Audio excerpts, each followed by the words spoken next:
말도 안 되는 일이 벌어졌습니다. 제가 세상에서 가장 믿었던 두 사람, 아내와 아버지가 저를 배신했어요. 그것도 가장 끔찍한 방법으로요. 어떻게 이런 일이 일어날 수 있는 걸까요? 사랑과 믿음이 한순간에 무너진 그 순간부터 제 인생의 가장 어두운 나날들이 시작되었습니다. 저는 김준호, 올해 42입니다. 5년 전 윤소라와 결혼해 평범하지만 행복한 가정을 꾸렸습니다. 아내 소라는 저보다 10살 어린 32로 처음 만났을 때부터 그녀의 밝은 에너지와 따뜻함에 반해버렸어요. 우리는 연애 기간 동안 단 한 번도 크게 다툰 적이 없었고 결혼 생활도 무척 평화로웠습니다. 결혼 후 저희는 부모님 댁 근처로 이사했어요. 아버지 김민석은 68, 어머니 박영자는 65이셨습니다. 아버지는 은퇴 후에도 여전히 활기차셨고 어머니는 오랜 지병으로 거동이 불편하셨어요. 그래서 아버지가 대부분의 집안일을 도맡아 하셨죠. 처음에는 모든 것이 완벽했습니다. 소라는 시부모님께 정말 잘했어요. 특히 아버지를 많이 도와드렸죠. 장을 같이 보러 가고 어머니를 모시고 병원에 가고 때로는 아버지가 좋아하시는 요리도 해드렸습니다. 아버지도 소라를 무척 아끼셨어요. 준호야, 내가 복이 많아서 소라 같은 며느리를 만났구나. 우리 며느리가 제일 예쁘고 착해. 아버지의 말씀에 저는 그저 웃으며 고개를 끄덕였습니다. 아버지와 아내가 잘 지내는 것이 당연히 좋았으니까요. 주변에서 시아버지와 며느리 관계가 어렵다고들 하는데 우리는 그렇지 않았어요. 소라는 제 부모님께 정말 잘하고 아버지도 소라를 딸처럼 대해주셨습니다. 완벽한 가족이었죠. 여보, 나 내일 아버님이랑 어머님 모시고 병원 가기로 했어. 괜찮지? 그럼 고마워. 내가 회사 때문에 같이 못 가서 미안해.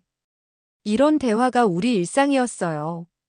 소라는 자신의 일이 있는데도 시부모님을 잘 모셨고 특히 아버지가 어머니를 간호하시는 것을 많이 도와드렸습니다. 하지만 어느 순간부터 뭔가 이상하다는 느낌이 들기 시작했어요.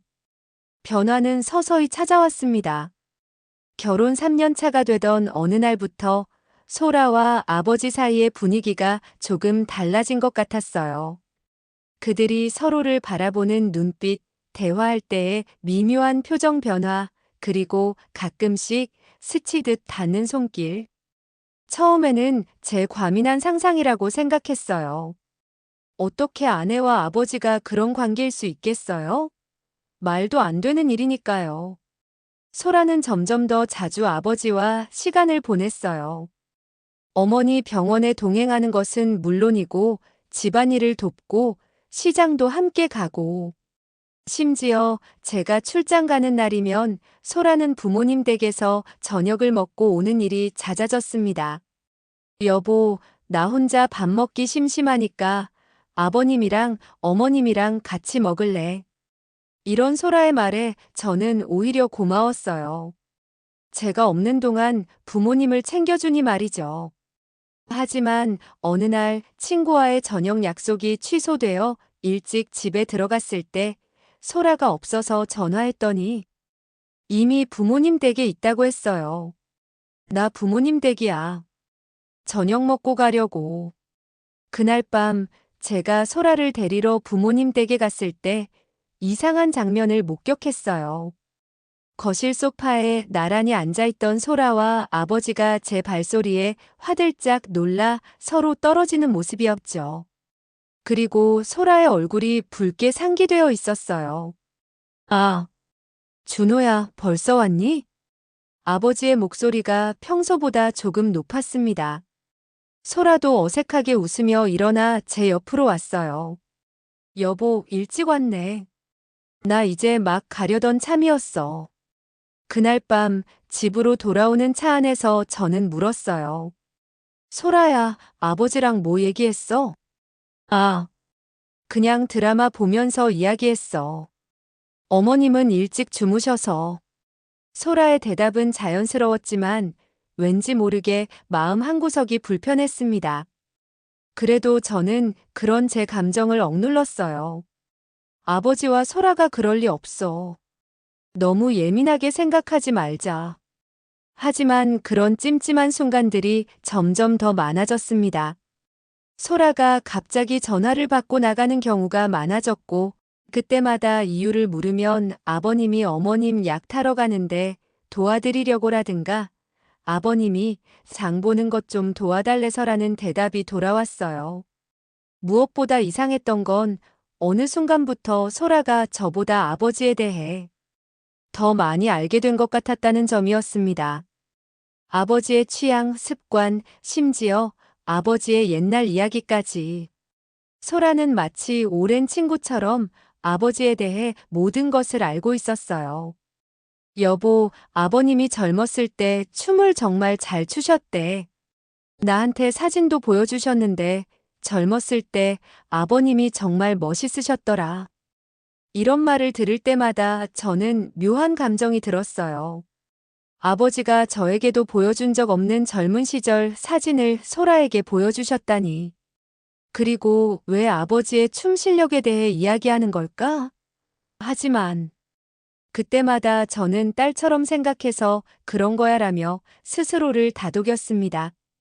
의심은 시간이 흐를수록 커져갔습니다. 특히 제가 출장이 잦아지면서 더욱 그랬어요. 소라는 제가 출장 가는 날이면 꼭 부모님 댁에 들른다고 했고, 가끔은 밤늦게 돌아오기도 했습니다. 어머니의 건강이 악화되어 요양병원에 입원하시게 된 후에는 상황이 더 이상해졌어요. 어머니께서 병원에 계시니 이제 부모님 댁에는 아버지만 계셨는데 소라는 여전히 자주 그곳을 드나들었습니다. 아버님 혼자 계시면 식사도 제대로 못하실 것 같아서 가끔 밥 해드리고 와. 소라의 설명은 타당했지만 뭔가 석연치 않았어요. 소라의 행동, 표정, 말투. 모든 것이 전과 달라진 것 같았습니다. 특히 아버지 이야기가 나올 때면 소라의 눈이 반짝이는 것 같았어요. 4년차 결혼 기념일을 앞둔 어느 날 저는 소라에게 깜짝 선물을 준비하기로 했습니다. 평소 소라가 갖고 싶어 하던 목걸이를 사서 일찍 퇴근했어요. 하지만 집에 도착해보니 소라는 없었고 전화해보니 역시나 부모님 댁에 있다고 했습니다. 아버님이 감기가 심하셔서 죽 끓여드리고 있어. 좀 늦을 것 같아. 그날 저는 결심했어요. 직접 확인해 보기로요. 아내의 행동이 이상한 건지 아니면 제가 너무 과민하게 구는 건지 명확히 하고 싶었습니다. 소라가 돌아온 것은 밤 10시가 넘어서였어요. 그녀의 머리카락에서는 가스레인지 냄새가 나는 게 아니라 아버지가 쓰시는 향수 냄새가 났습니다. 그리고 평소와 달리 옷매무새가 흐트러져 있었고 목덜미에는 희미한 자국이 있었어요. 감기 걸린 아버지를 간호하다 보니 이렇게 늦었어? 제 질문에 소라는 잠시 당황하더니 이내 태연하게 대답했습니다. 응, 죽도 끓이고 약도 사러 가고. 생각보다 오래 걸렸어. 그럼 그 목의 자국은 뭐야? 소라의 얼굴이 창백해졌습니다. 그녀는 거울을 보더니 당황한 기색이 역력했어요. 이거, 아, 모기에 물린 것 같아. 요즘 모기가 많잖아. 계절은 이미 늦가을이었고 모기가 물릴 만한 시기가 아니었습니다. 하지만 저는 더 이상 추궁하지 않았어요. 아직 확실한 증거가 없었으니까요. 그날 밤 준비했던 목걸이는 결국 소라에게 주지 못했습니다. 의심이 확신으로 바뀐 것은 결혼 4주년을 한 달 앞둔 11월의 어느 날이었습니다. 그날 저는 3박 4일 일정으로 부산 출장을 떠났어요. 하지만 첫날 회의가 갑자기 취소되어 당일에 서울로 돌아오게 되었습니다. 집에 들어가기 전에 부모님 댁에 잠시 들러 출장 선물로 사온 전복을 드리려고 했어요. 소라에게는 아직 연락하지 않았습니다. 깜짝 놀라게 해주고 싶었거든요. 부모님 아파트 현관에 도착했을 때 저는 무언가 이상하다는 느낌을 받았어요. 평소라면 아버지가 TV를 크게 틀어놓으시는 시간인데 집안이 너무 조용했거든요. 게다가 소라의 신발이 현관에 놓여 있었습니다. 혹시나 하는 마음에 초인종을 누르지 않고 현관 비밀번호를 눌러 조용히 들어갔어요. 그리고 거실을 지나 아버지의 방으로 향했습니다. 방문은 살짝 열려 있었고 그 안에서 들려오는 소리. 방문을 밀고 들어간 순간 제 눈앞에 펼쳐진 장면은 악몽 그 자체였습니다. 소라와 아버지가 침대 위에 있었고 그들은 뭐, 이게 뭐야? 제 목소리에 두 사람은 화들짝 놀라 서로에게서 떨어졌어요. 소라는 이불로 몸을 가렸고 아버지는 당황한 기색이 역력했습니다. 준호야, 이건 아버지의 말이 끝나기도 전에 저는 방을 뛰쳐나왔습니다. 머릿속이 하얘지고 다리에 힘이 풀렸어요. 소라가 뒤에서 제 이름을 부르는 소리가 들렸지만 저는 뒤돌아보지 않고 현관문을 열고 나왔습니다. 어딘지도 모르게 한참을 걸었어요. 머릿속에서는 방금 본 장면이 계속 반복되었고 가슴은 찢어질 듯이 아팠습니다. 어떻게 이런 일이? 어떻게 아내와 아버지가? 몇 시간 후 저는 집으로 돌아왔습니다. 소라는 거실에 앉아 울고 있었어요. 저를 보자마자 달려와 무릎을 꿇고 용서를 빌었습니다. 여보, 미안해. 정말 미안해. 이건 실수였어. 용서해줘. 저는 차갑게 물었어요. 얼마나 오래 계속된 일이야? 소라는 더 크게 흐느끼며 대답했습니다. 1년. 1년 정도. 1년. 제가 아내와 아버지를 의심하기 시작한 그 무렵부터 이미 두 사람은 그런 관계였던 거군요. 제 등 뒤에서 제가 가장 사랑하고 신뢰하는 두 사람이 저를 배신하고 있었던 겁니다. 어떻게 시작된 거야? 어머님이 병원에 입원하시고, 나는 자주 아버님을 도와드렸고, 그러다가 소라의 말은 더 이상 들을 수 없었어요. 제 아내와 아버지, 이건 단순한 불륜이 아니라 가족 간의 가장 큰 배신이었습니다. 당장 짐 싸. 오늘 밤으로 나가. 소라는 더 크게 울며 매달렸지만 제 마음은 이미 얼어붙었어요. 그날 밤 소라는 친구 집으로 떠났고 저는 홀로 남겨졌습니다. 다음 날 저는 어머니께 면회를 갔습니다. 어머니께 모든 사실을 말씀드려야 할지 고민했지만 결국 말씀드리기로 했어요. 어머니는 알 권리가 있었고 더 이상의 거짓말은 견딜 수 없었으니까요. 어머니는 제 이야기를 들으시고 한동안 아무 말씀도 하지 못하셨어요. 그리고 이내 눈물을 흘리셨습니다. 엄마도 어렴풋이 느끼고 있었어. 내 아버지가 요즘 달라진 것 같다고. 하지만 이렇게 어머니의 슬픔은 저보다 더 깊었을 거예요. 40년 넘게 함께한 남편의 배신이니까요. 어머니는 그날로 퇴원을 결정하셨고 바로 친정으로 가시겠다고 하셨습니다. 더 이상 내 아버지 얼굴은 보고 싶지 않다. 너는 어떻게 할 거니? 저도 아버지와는 더 이상 연락하지 않을 거예요. 그리고 소라와도 이혼할 겁니다. 며칠 후 저는 변호사를 만나 이혼 절차를 시작했어요. 그리고 아버지에게는 단 한 통의 문자만 보냈습니다. 더 이상 아버지를 아버지로 생각하지 않겠습니다. 앞으로 연락하지 말아주세요. 이혼 소송은 빠르게 진행되었습니다. 소라는 처음에는 용서를 빌며 관계 회복을 원했지만 제 마음은 돌이킬 수 없었어요. 법정에서 만난 소라는 완전히 달라져 있었습니다.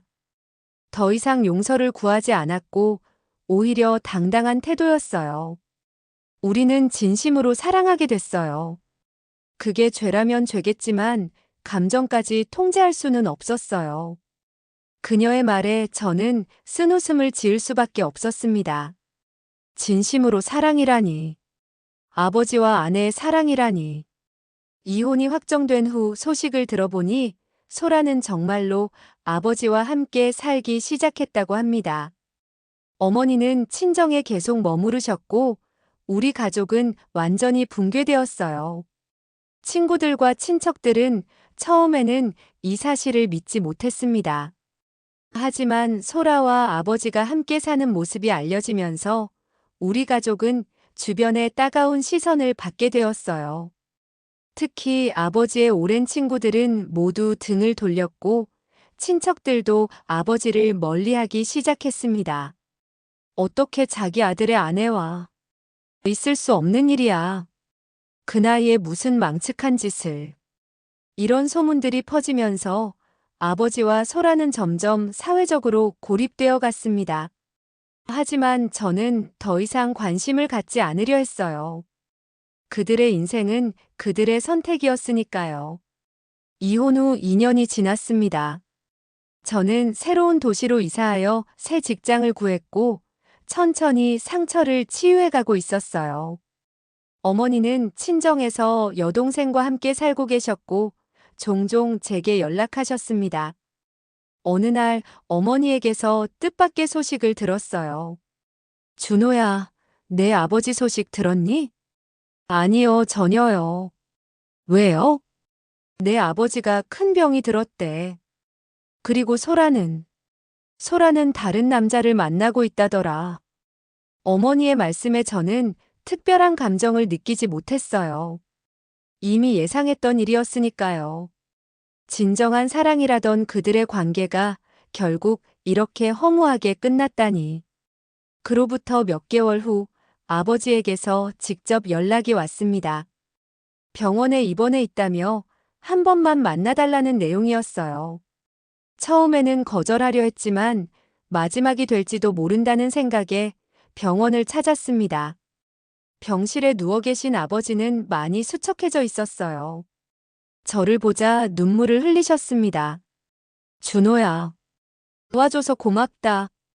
저는 아무 말도 하지 않고 그저 침대 옆에 앉았어요. 아버지는 힘겹게 말을 이어갔습니다. 미안하다. 정말 미안하다. 내가 정신이 나갔었나 봐. 소라는 날 떠났어. 다른 젊은 남자를 만나서. 아버지의 말에 저는 쓴웃음을 지을 수밖에 없었어요. 결국 그렇게 되는 거였군요. 준호야, 내 어머니한테도 용서를 구하고 싶은데 만날 수 있을까?